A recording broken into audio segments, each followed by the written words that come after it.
Chapter 661. You're not part of the Nukijo gang, are you? No, we are not. Yudhir's terse response caused Elkin's eyes to tremble mercilessly. Instead of offering a lengthy explanation, Yudhir decided to succinctly reveal their purpose and identity.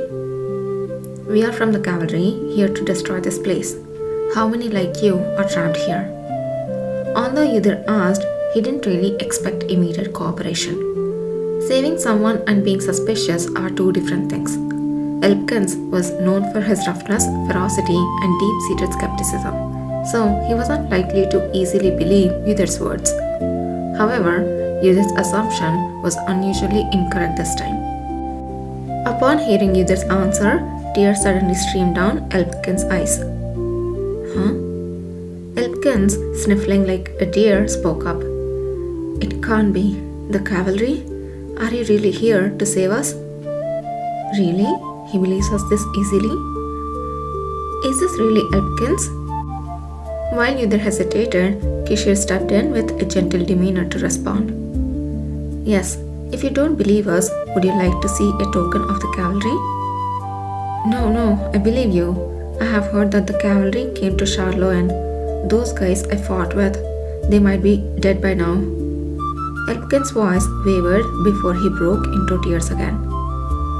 His crying was like that of a lost child who had finally found his parents, a mix of sorrow and joy. Either, after a brief exchange with the tearful Elkins, who was eagerly sharing information about the fighting arena and himself, realized something. The rough, skeptical Elkins he remembered was not here. Present was a naive person having awakened only a few months ago and still not fully accustomed to his own form. I was, a woodcutter. Then one day I accidentally slipped and almost fell off a cliff, and that's how I awakened. But because I look like this, people are scared and avoid me. Knowing about the existence of the cavalry, he had planned to head to a big city to find a way to join them, thinking that a place where only awakeners gathered might offer some solution for someone like him. However, upon reaching Charloan, Elkins was swindled by a con artist he met at an inn, losing all his belongings, and eventually ended up in this fighting arena. I don't remember how long I have been here. You can't see the sunrise or set here, but it feels like a long time. According to Elkins, since his arrival, he had fought a total of 10 times and spent more time bound here, lying down in pain. He only met other awakeners in the waiting room right before or after a fight, but that was enough to exchange some words. A person who died here before me said there are about 40 rooms here. He was from another country to the west and had been brought here without knowing what it was. He said he would definitely escape alive. Not that it was of any use. West? Is it Nolan? ... When I first came here, there were more people who had been deceived and bought here. But lately, there are more first-time participants temporarily bought in from the outside than those trapped here. One of them told me it was because of the cavalry's recruitment. I think that person died that day. Never saw them again. Elkins exerted himself to recall every detail he had seen and heard down to the most trivial aspects. The fact that he sincerely believed in those who had saved him was evidence enough of his efforts. Among the information he provided, some were already speculated by Yudhir and Kishir based on what they had observed and heard from the outside. However, there were many aspects only someone who had been here for a long time would know, like the detailed structure of the fighting arena and information about the other awakeners who had passed through it. After listening to all he had to say, Yudhir succinctly summarized the information. So, to summarize, the first underground level is a regular fighting arena, the second is for awakeners and special guests, and from the third level downwards, that's where they imprison the awakeners.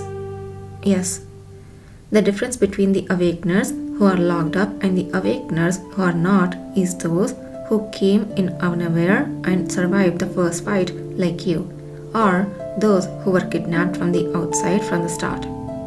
That's right. Originally, Yudhir and Kishir too would have been dragged here and imprisoned after surviving their first fight. If they hadn't realized we were awakeners with both second genders. During a meal, after blatantly inquiring and learning about their second gender status, Nukijo looked at them as if they were golden nuggets with a sly grin that made his satisfaction and intentions all too clear. From his previous life, Yudhir had heard that the fighting arena often organized fights specifically targeting awakeners with second genders. The organizers packaged and sold the concept of second gender beings, something beyond the imagination of non-awakeners, in a highly intriguing and almost salacious manner. It was also here that the absurd misinformation that the strong scent the Omega Awakeners emit during their heat period supposedly enhances vitality and sexual arousal originated and spread widely. In a way, this place is where the nightmare of Omega Awakeners began. Yep, I see no reason to not to crush this place. If Yudhir and Kishir had not come here today, it would only be a matter of time before some unfortunate awakeners with second genders were captured and became the start of that horrific new business. Even while suffering in this place, Elkins had diligently observed and remembered everything about it. This was not only because he had better observational skills than he appeared to have, but also because he still had enough humanity in him not to give up hope of escape. Oh, this kid just wants freedom. Don't worry, Elkins. You will not be that skeptical dude anymore. You will have a nice, happy environment. A safe one where you will make a lot of friends and you will be comfortable in your own body and in your own powers. It's fortunate if we had arrived any later when his humanity had been completely eroded, we wouldn't be seeing him as he is now. Everything I know about this place is just this much. Will this be of any help? Yes, it might be of great help. But let me ask you one more thing. Yes, ask away. I will tell you anything I know. Do you know why the powers don't work here? It seems like it's because of someone's ability among those who are imprisoned. Do you know anything about that? Oh, Elkins exclaimed loudly upon hearing this. He reflexively startled at the sound of his own voice, then lowered his voice and continued. The Nukijo gang just said that powers can't be used here. I thought it was because of some magic installed in this place. But if it's due to someone's ability, I haven't seen it myself, but there is something I suspect. What is it? Every time the Nukijo gang brought me back here after a fight, they always had a conversation in front of a certain room. That person's not dead yet, right? It will be difficult to manage the others here if that person dies. If that person doesn't eat, tear open that person's throat and force feed it. Something like that? Yudhir's eyes narrowed. Oh, so we have an awakener who can suppress awakener powers. I think it would be amazing for developing that chain or choker to suppress awakener power. It's highly likely that an awakener with the power of suppression is imprisoned in that room. Do you remember where that room is? My mind was always foggy when I was brought back here, and I could barely see ahead. But I do remember the location of that room. It was the first one I passed every time I descended from the stairs to the second underground floor. That meant it was centrally located on the third underground floor. Suppression or nullification abilities are often exerted on a targeted basis, but if it's placed in the center, it might be someone with a range type ability similar to Nahan. It's not incredibly wide, but to continuously exert such power day and night without dying, that's impressive. Yudhir hadn't heard of such an ability user when he first started dealing with the illegal gambling arenas in the southern regions in his previous life. He must have died around that time. The Nukijo gang, who had created such a place using an awakener with the power of suppression, would have gained more money and power by then, devising new ways to more effectively oppress the fighters. By that time, everything was a mess, devoid of any real sense of oppression. It was a past that would not recur now. Yudhir exhaled briefly, erasing the memories of the past, and gazed at the chains still binding Elpkins. A range-type ability could be broken by exerting a greater power from within. Yudhir was confident that his power was sufficient to break them. However, doing so might shock the unknown ability owner, who could be in any condition now, potentially endangering their life. These chains, I can't undo them right now, but after tomorrow, you won't have to wear them again. Just bear with it a little longer. I'm fine. Since coming here, I have never felt endless pain. I can wait as long as needed. If you need my help, just let me know.